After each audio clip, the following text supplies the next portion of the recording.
Hello. Before I start this video, I want to add a small disclaimer. This machine here has the potential to be very dangerous.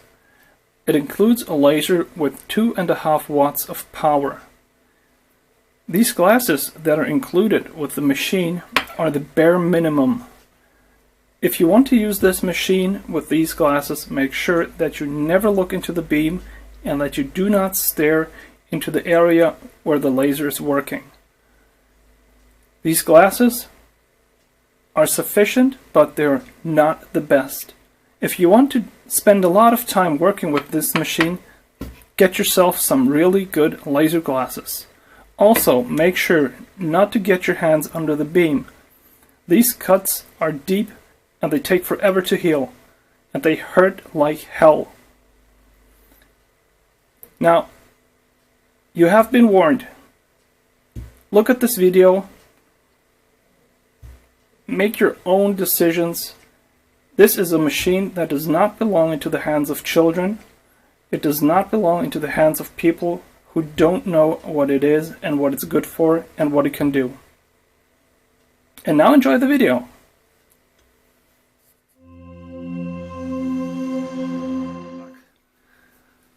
Today it's time for another box. A big box, a heavy box, and a box that once again did not make it to my house, but I had to go pick it up at the customs office. Which was kind of a disappointment, but nonetheless. It's a box that I ordered from Banggood. Inside this box is another machine. It's going to be another part of the review series. I'm looking at other people's stuff. I kind of, well, I wanted to do a few things. Look at what other people do, look at what I do, and that's just a part of it. So I built my own machines. Now I got a mill. I tested that, and I was really happy with it. And the next thing that I'm going to test is an engraver, and this year was a special from Banggood for their 11-year sale, and I couldn't resist. Now, a few things are kind of annoying about this. I ordered this with EMS, and usually EMS works quite well, but it only works well if this little note here, focus please, come on, focus, here we go. If this little note makes sense. This here's a big box. It says it is an engraving machine, and the unit value is stated at $21.91. Honestly, if I was working at the customs office, I wouldn't let that one through either, because quite clearly this is not worth $21. And I wonder, if anybody really picks EMS service, why can't you put the real value of the shipment right on that label? Because otherwise this would have been a lot simpler. They would have sent me this thing and I would have had to pay the import tax, but now I have to go drive somewhere else, have a discussion with them, talk with them about this, and it's just annoying because EMS service would take care of that. Well, nevertheless, let's open the box. And inside, there's a kit. I've already looked at the inside, so this is going to be a faster what's in the box part. There's a shipping list, which is clearly just a printout. All of these lines on here were not done with any type of pen or anything else. This is just printed, so that's a big thumbs down. You don't do that. Why do you have a shipping list if it's just a printout? That's just making fun of people. Now, what is in here? We've got some aluminium profiles that make up the frame. We have some, I suppose it's ABS glass or acrylic glass pieces. Very nice. We have some timing belt that is That is a T2 belt, I suppose 6mm width. It's a real cheap one. It doesn't have a steel core, and it is reasonable elastic, so this machine's going to have a lot of vibration. We've got an American plug. Yeah, that should have been an issue, but it wasn't. We have a nice looking USB cord with a standard plug. 3 steppers, screws, nuts and bolts. A power supply, pretty standard. I suppose it's 12 volts, 5 amps, 60 watts. We have some green glasses, because this here is a laser device. And safety first, if you're using a laser, always wear protective goggles or glasses. Another piece of machined aluminum. Unfortunately, this was pressed against the glasses when I opened it, which could have scratched the glasses, but they're not coated. This is just green plastic. I suppose it works anyway. Right. Machined aluminum steppers. NEMA 17. I don't know. I would say they're 1.8 degrees per step. But I'll check that. And another box, and in this box there's a controller board. It's the EleksMaker Mana SE. It's quite a nice board. It has an Arduino Nano clone. It's kind of a weird clone because it has like a huge quartz crystal on the back of it, but should work out. What I like is it has a power switch. I really like it when they have power switches. It's got some connectors for the steppers, for a motor, for the laser, and a servo. I did check this out. The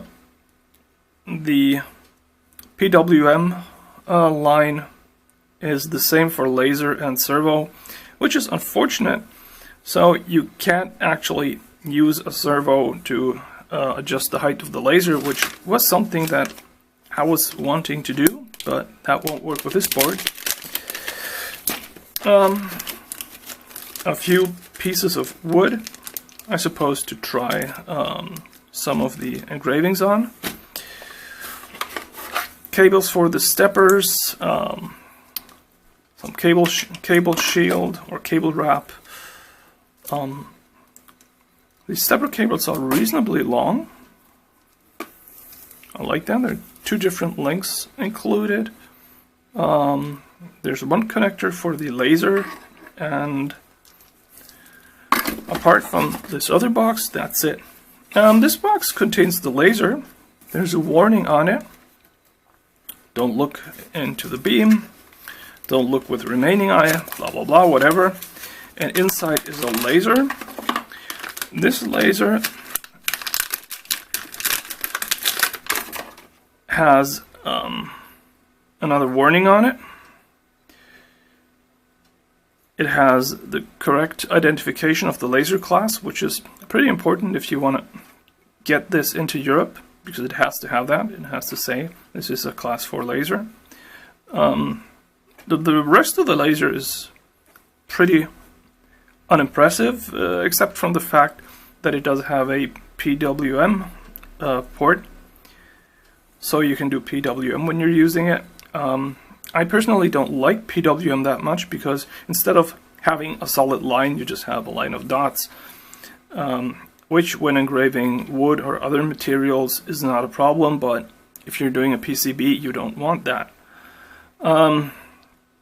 I would have liked it more if it was a laser that had adjustable power through the means of laser current settings. But yeah, we'll find out if this is good. And basically that's it. That's it for the unboxing part. There's not much to it. It's nice and clean. Not a lot of parts and pieces. It should be fairly easy to put together. there is no documentation in here that I found. No plans, no schematics, no nothing. So I'm gonna have to go and look online for those, and I'll continue when I'm done. Okay, here we go. Let's put this thing together. It was quite of a problem getting the instructions, because the only place that I could find them was on the EleksMaker wiki, and I couldn't print them out, which is something that I usually like to do. So I'm looking at them on my PC up here, but I'll try to talk you through it. First thing is, we have to take these small clear pieces, and there are two screws that go into them, one M5 by 12 millimeter and one M3 by 14, and that one gets a lock nut.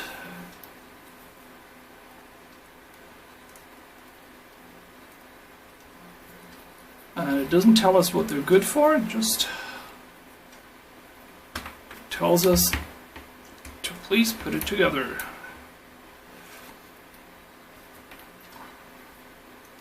Although there are not a lot of pieces in this puzzle, I usually like it when instructions tell you what you're gonna do.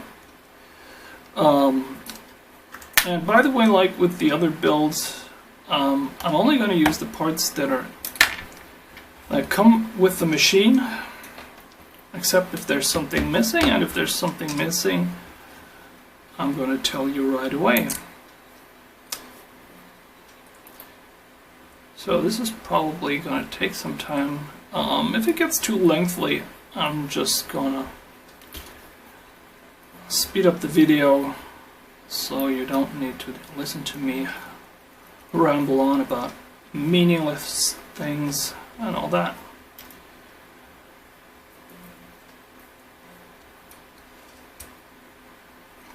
The overall quality of all the parts is really quite good. I'm kind of happy with it. It's not like the disappointment continues, like with the wrong customs declaration and that piece of paper that was made to look like somebody actually ticked off the boxes, but that is quite clearly just printed.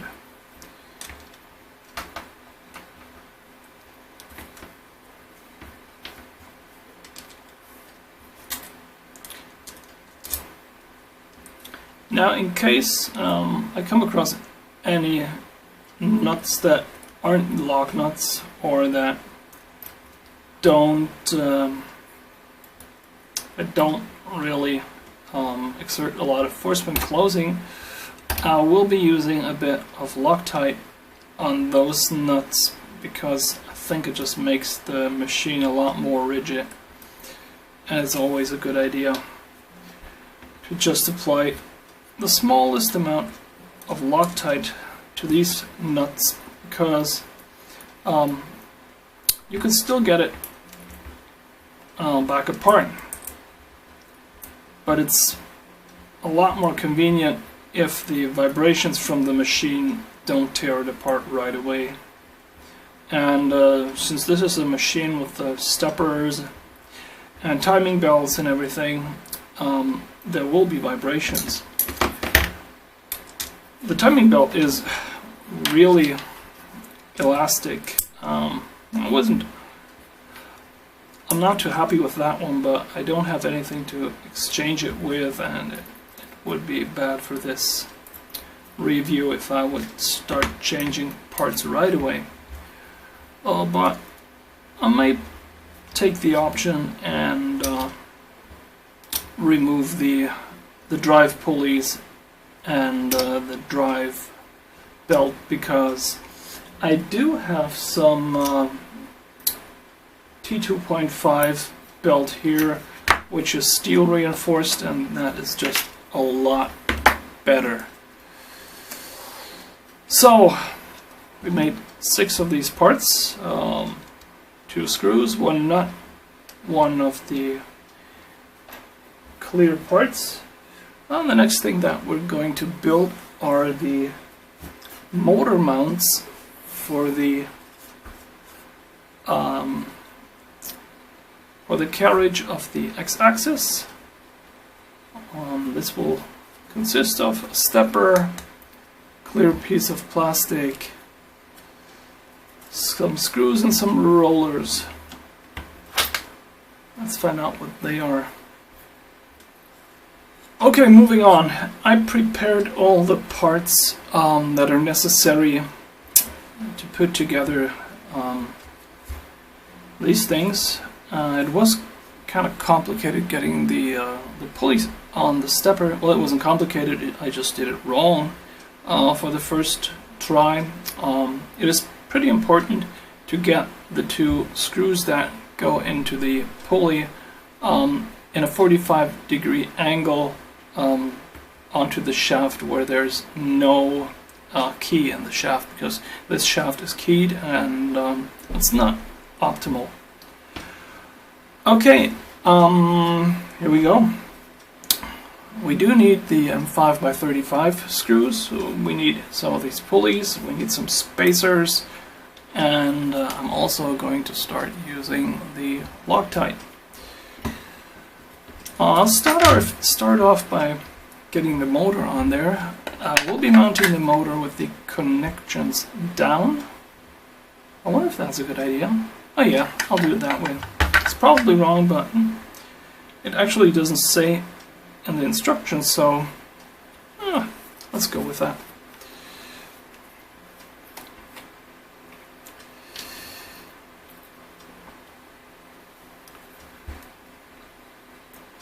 So this Loctite glue that I'm using is not the strongest.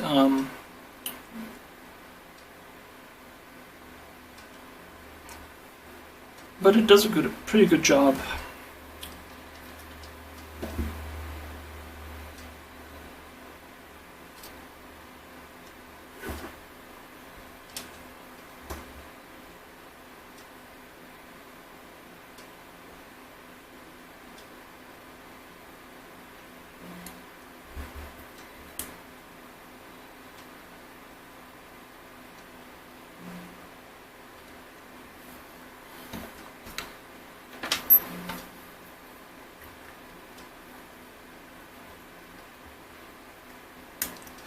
I was wondering if it was a good idea to add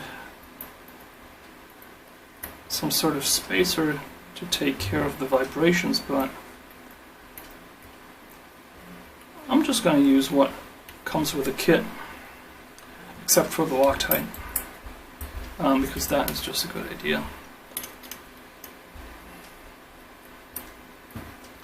I'm also not using too much force to tighten the motor, just a bit.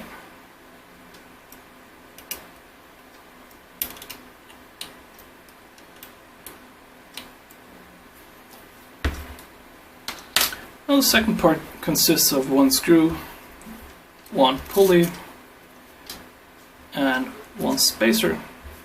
I'm going to make all 4 of these. Already prepared the second set, which is usually a good idea, and I'm doing this off camera because it just takes a while.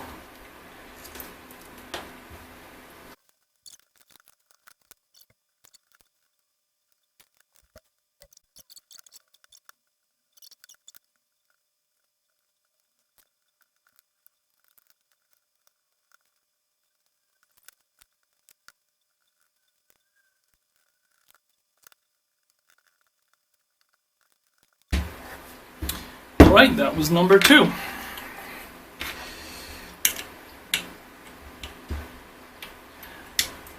I don't know how to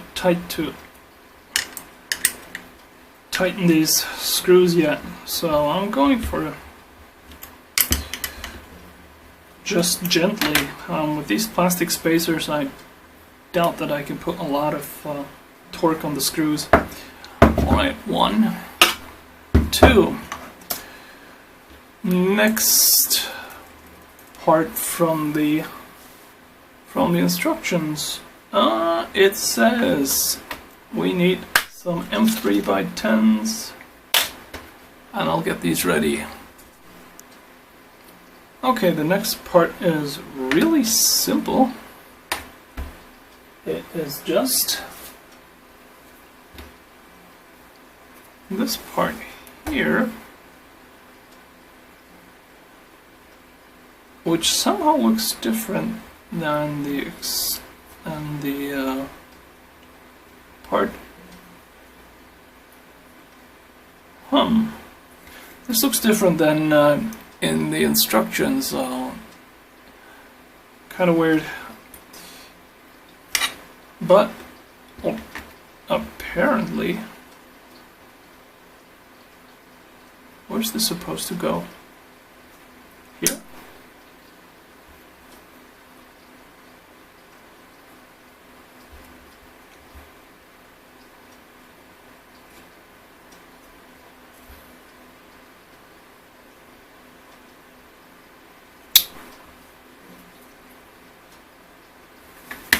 So one M3 by 10 is supposed to go in here, into the aluminium part that holds the laser, but all the other screws around here, oh yeah, these three up here, they do actually match up, because the other ones down here don't. That is kind of weird. And I'm just going to tighten that gently. I don't really understand why I'm only supposed to use one screw for that, because there's actually 3 holes that would fit. Well, maybe that's going to come later. Part number 2 will be matched up with the stepper motor. And for this part, I'm going to mount the stepper motor looking upwards. Is that a good idea? I'm not sure. I am not sure about that. No. I am going to mount the stepper motor looking... Now where's that going to be? I will mount the stepper motor looking to the left. That's one of those instructions that aren't clear on where to put your connectors. Because I suppose if I mount it downwards, the cables will go towards whatever I'm engraving, and if I mount it upwards, that might be where the rails are going to be.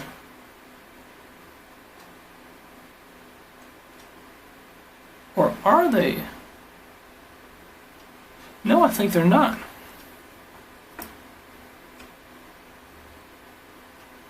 Okay, I might be doing something foolish now, but I'm going to mount the stepper with the connectors going up.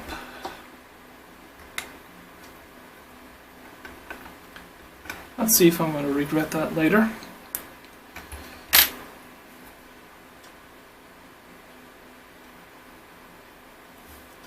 I mounted both of the other steppers with the connectors going down, because I thought it would make it easier to take care of the cabling. But that may, of course, not be the case. Yeah, the build instructions are kind of a letdown. I don't know why. Have a look at them yourself if you're interested. They're on the EleksMaker wiki. It would have been easy to make them a bit more revealing and put them into a format that was easier to consume. I suppose if somebody has an iPad or something like that, and he puts them on that, he could probably read them off of there. But downstairs here, I don't have that. Now, whoa, things are getting weirder. All of a sudden, I'm getting a picture where on the back of here, all 3 screws are in here. So I'll take the chance. If I run out of screws later, it's gonna be my mistake, but I'll put 2 more screws in there. So, according to the instructions, we're now going to mate up the front side and the back side of the stepper and laser mount. I have a feeling that when I'm done with this and when I've put it all together, I'm going to find out that the X-axis assembly is going to be rather heavy and clunky, which is going to make engraving problematic because it can lead to vibrations, and that belt is already not the type of belt that I would have used. But let's see. I'll set things up. So we're going to join these up, and according to the instructions, we start off with the front side, and the top of the screw goes through here. So first the screw spacer, one of those little rollers, spacer, and repeat 4 times. So the instructions for building this are pretty simple.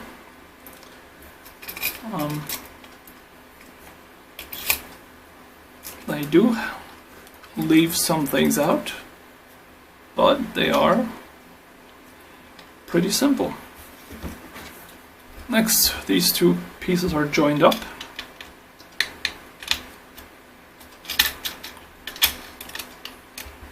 So we have a complete X-axis assembly that holds the laser and the stepper for moving it. Quite simple and probably pretty effective.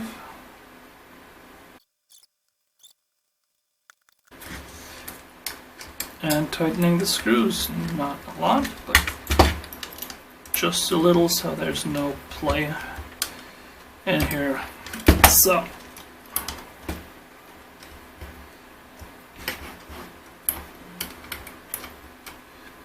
now I can actually put this on my table and kind of line it up.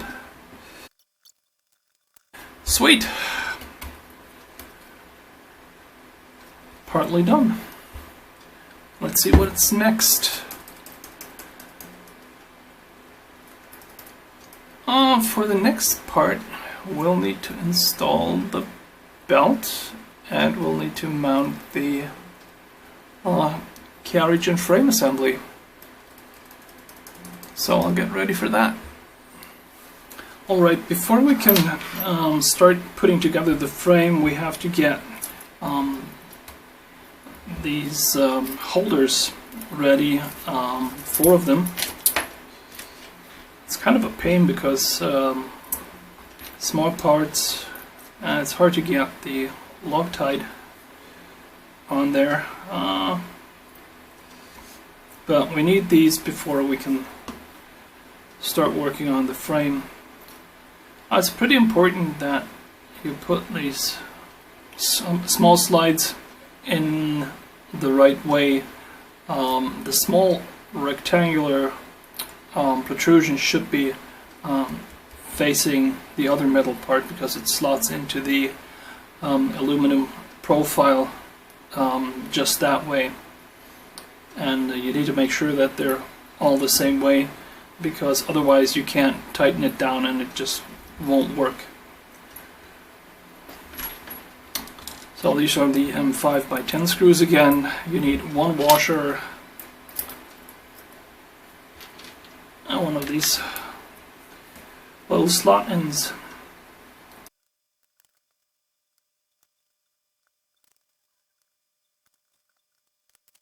So here we go, 4 done.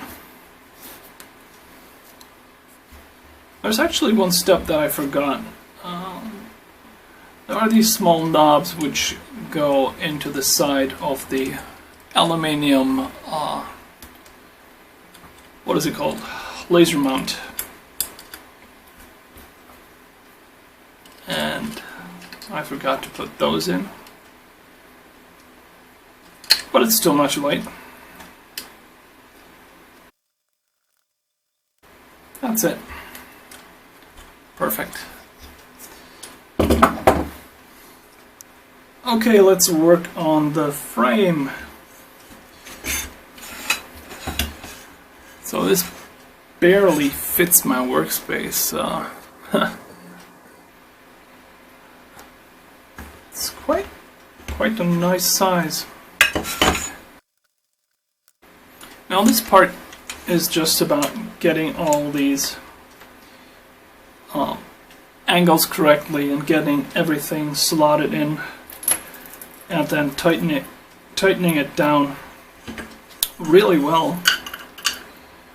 And you really need to make sure that everything is just at right angles, because if it's not, all of everything that you make will just be all out of whack. And one of these cutting mats is actually pretty perfect for getting the angles right, because you can just see if something is crooked. I really do tell people get one of those, because it makes work just so much easier.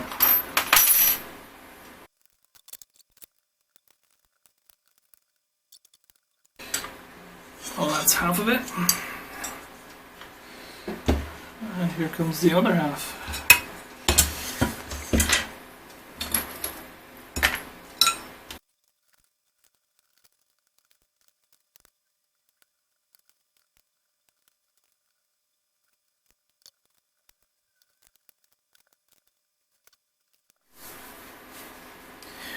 There's a bit more of preparations to do.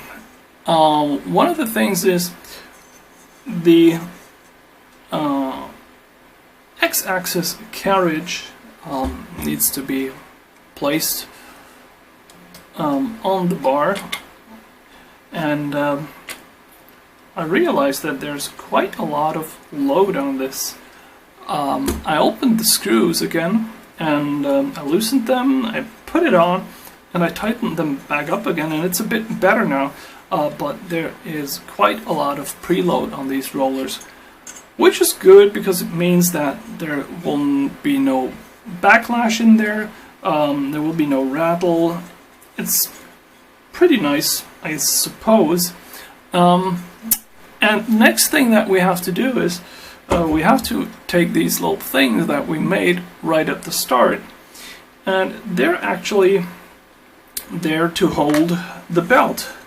And the belt needs to be threaded now, and I just realized that the drive pulley was missing. Not missing, but in the wrong position, and we need to align this first. And to do this, I'm just going to place this on here, and I will loosen the screws that hold the pulley in place, and we will just move them upwards until they're right on top of the profile here, and we'll tighten them back up again. Again, we must make sure that we do not tighten the screws into the key of the stepper shaft, because then the pulley would not be completely centered, and it would be off center, and it would probably not work very well. Next thing is we take these little pieces I was talking about, and we need to thread the timing belt. And to do that, we can either cut it right now, or we can thread it into the pieces here. Those pieces also get one of these profile nuts, because they will be pushed onto the profile. And when this is tightened, the second screw will press down on the belt, and it will make sure that it can't get anywhere. And we can just leave a little bit of the belt sticking out of the clear plastic to make sure that we can tighten it back up again if it should ever become loose. It's quite a nice arrangement. I really like it. It does have one drawback. Because the belt is not 100% perpendicular to the rod, there will be a slight error in the positioning when you're moving towards the edges, but I suppose that won't be an issue. Let's see if we can get this threaded.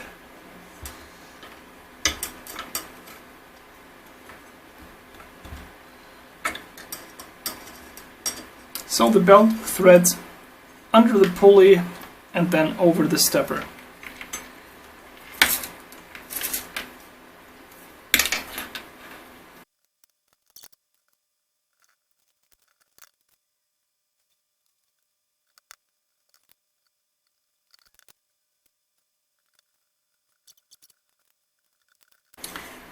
And once it's tightened, we cut off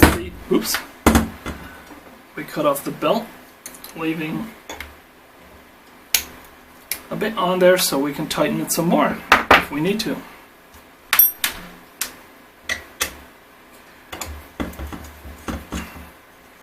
So now it's tightened here and on the other side. The little screw is pressing down on the belt. The belt is coming out of the clear plastic.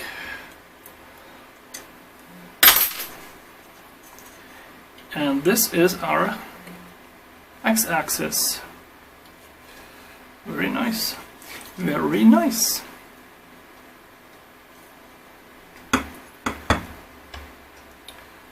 So now that we're done with that, we're going to thread the two y-axis pieces.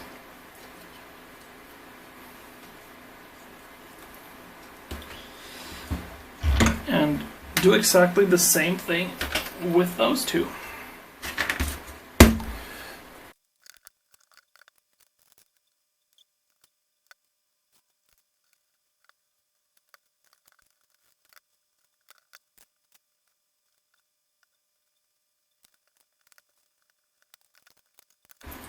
So that's the last one, and I hope I didn't cut too much off from the belt. But we'll see.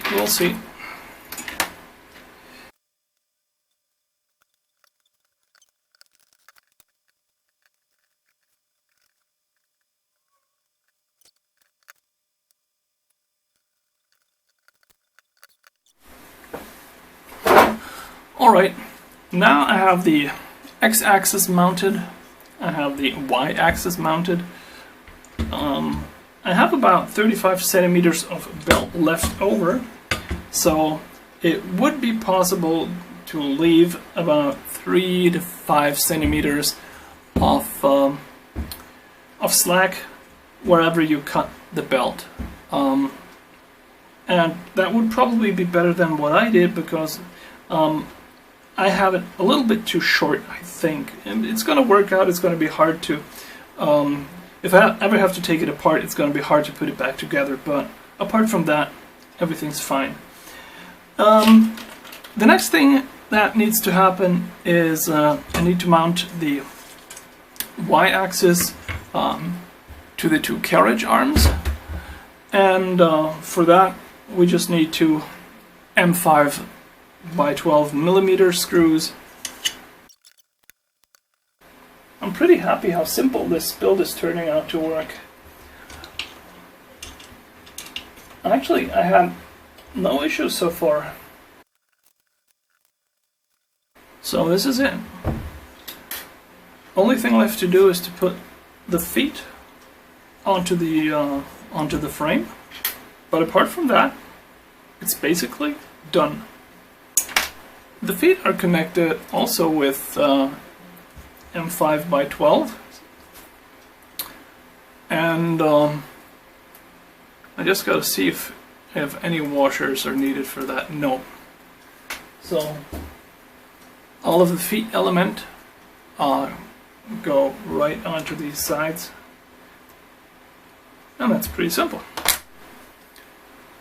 I just realized something that is also not part of the instructions. To put the feet on, one of the edges of the feet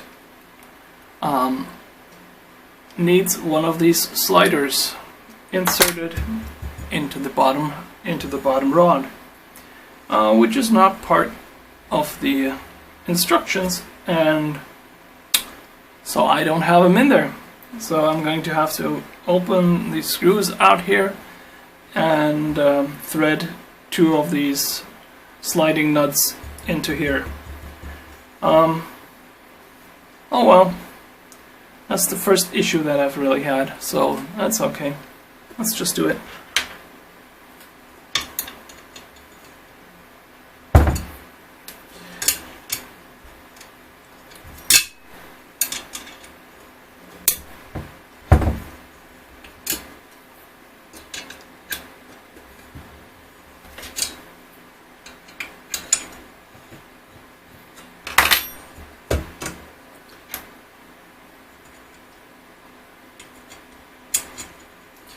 I'm just going to open this on one side and slide both of them in from the same side, because that way I don't risk putting the whole table out of alignment.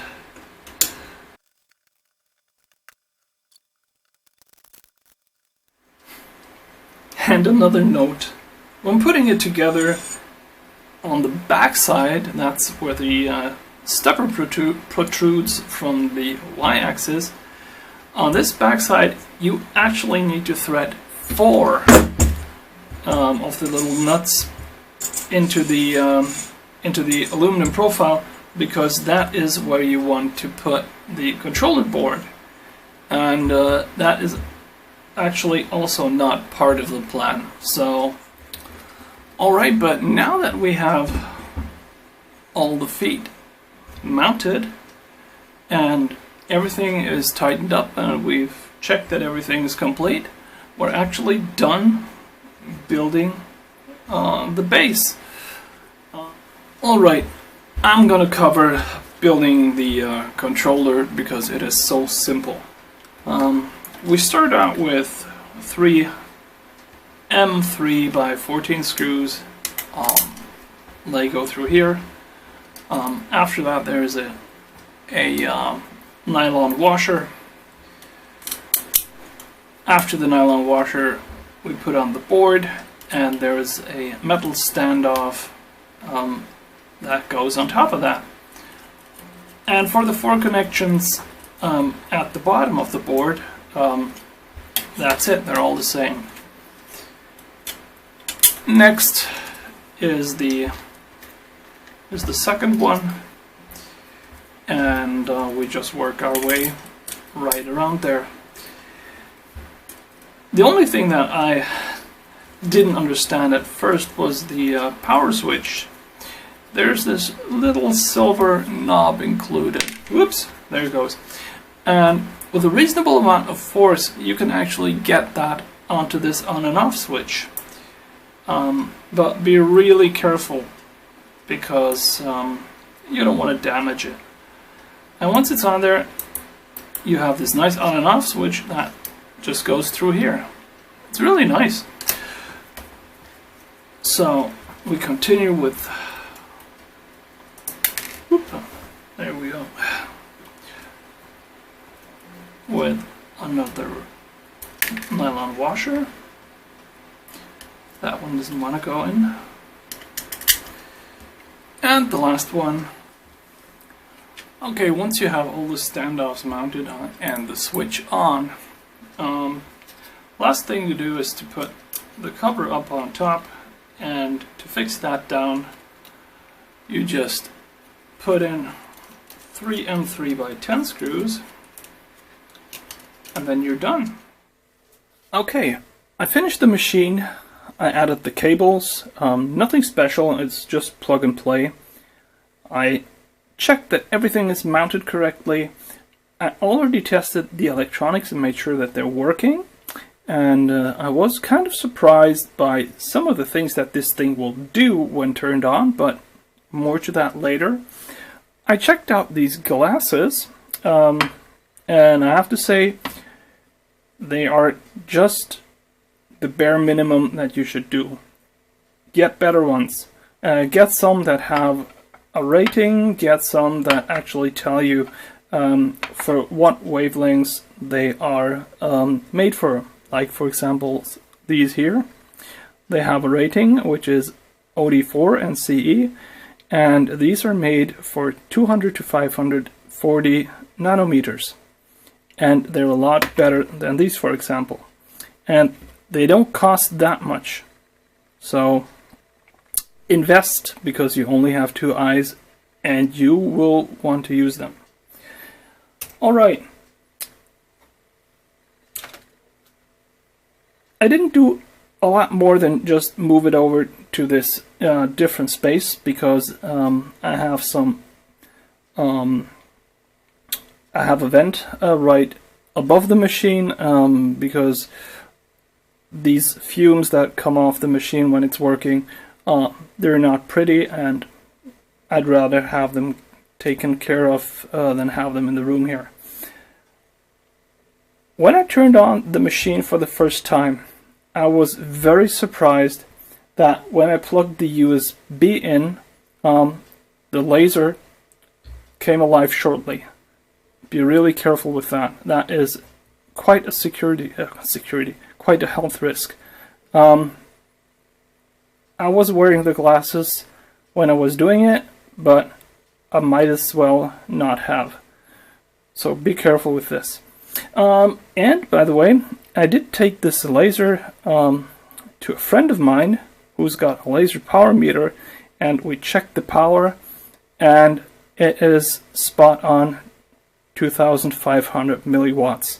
But the wavelength of this laser is in the vicinity of 540, no wait, that's wrong, 445 nanometers. So it is not dark blue or purple, it is bright blue.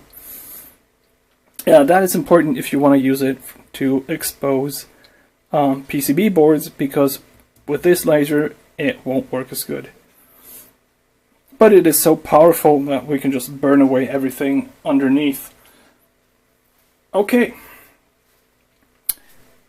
I will put it to work and give you a quick walkthrough. I'm not going to go into the software, because quite frankly I don't have I'm not so much into the engraving software, I'm more into the CNC software. I did find out that there's a Gerbil installed and all appears to work. The laser is turned on when the spindle is on. When the spindle is off, the laser goes off. There's a switch on the top of the laser which puts the laser into a targeting mode, so you can focus the beam. When you're focusing the beam, make sure to wear your laser glasses. So, I turned on my PC, I plugged the USB, the board in the back is still powered off. In my opinion, that is the right way to do it. Connect the USB to your PC, so the board, the controller is powered, and after that turn on the controller board and the fan for the laser will come alive, and basically now it's running. When you turn off the board, you will see that once again the laser comes alive shortly. Well, in this case it didn't. Well, sometimes it appears to do. Just to show it, I'm now going to pull the plug from the USB port, and then I'm going to plug it back in again. Plugging it out.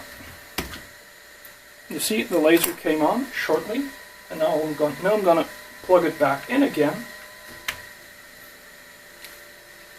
And we can see that the laser's coming alive for quite a long time. I don't know why that is. That is quite a health risk. I would have thought that the makers of the board would have made sure that the power output for the laser is latched so it can't come on when the board is turned on and turned off. But apparently I'm wrong. Now, when you put the laser into targeting mode, it'll turn on very slightly. And with my glasses, I can barely see it. And I'm going to try and run a bit of program on this board, which is pitch black. And oh, before that I have to put something on the lens of the camera to make sure that that is not being damaged. Okay, I've set up the laser. I've added the lens protection. I loaded the program.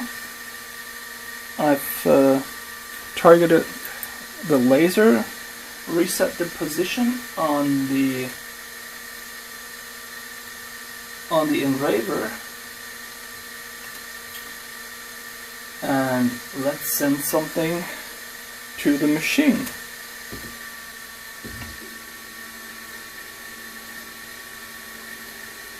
You can actually see that the laser is very powerful, and it's actually burning through the paint that I put onto this board.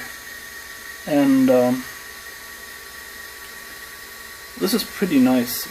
I wasn't expecting that much power, and so seeing this work, I'm pretty happy with the machine. I did some tests to get some estimates of how much power this thing has and how much damage it will actually do. It's quite powerful. It slices through thin ABS. It goes through wood. It engraves wood very deeply. It's all very good. The only thing that I've so far found to complain about is that there's quite a lot of backlash under load with the belts, and that the weight of the X-axis and Y-axis assembly makes it kind of sluggish when it has to move quickly. But that's about it, and I'm pretty happy with it. I'm going to turn it back off because it really smells and I can't turn the air exhaust on.